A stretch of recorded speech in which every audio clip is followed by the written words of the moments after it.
I accept by faith the righteousness of Christ, my intercessor in the heavenly sanctuary, and accept his promise of transforming grace and power to live a loving, Christ-centered life in my home and before the world. The first sanctuary. So he drove out the man, and he placed cherubim at the east gate of the garden, and a flaming sword which turned every way to guard the way to the tree of life. Genesis 3, verse 24. Let us revisit the Taj Mahal, one of the few tourist destinations on the planet that will exceed your expectations. You know how it is. Most of the time, the photos in the travel brochure exaggerate and oversell the attraction, resulting in an anticlimactic experience when you finally lay eyes on it. But not so with the Taj Mahal. Shah Jahan built the structure in the 17th century after the death of his favorite wife.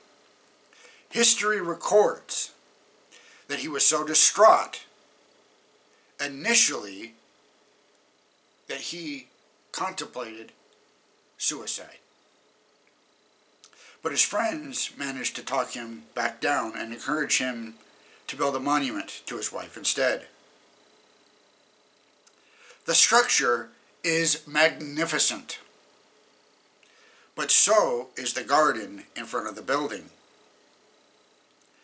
If you look at the structure on Google Earth, you will see it has a fountain of life in the middle of the garden, with 4 waterways that run to the edges of the garden.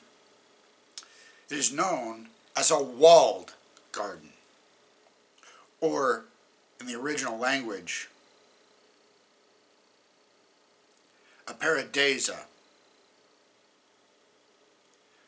from which we get the word paradise. When you look at the whole arrangement, it is striking. Just outside of the garden is the beloved bride who is a victim of death. The hope, of course, is that she will one day be readmitted to the garden. It is a vivid picture of Genesis chapter 3. God's people, condemned to death, are outside the garden. But not all hope is lost.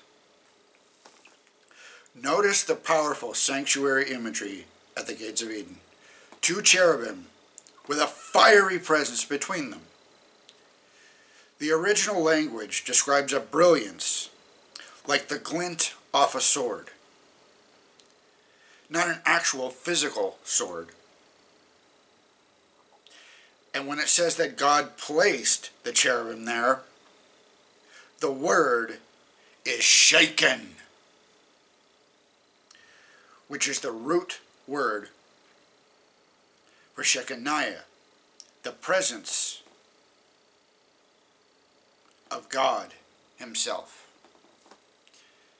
It was, like the tabernacle Moses built, a depiction of God's throne and a powerful reminder that God wasted no time in providing hope.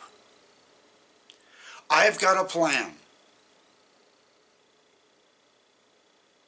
He reminds Adam and Eve, and one day, thanks to the seed of the woman, you will return to the garden.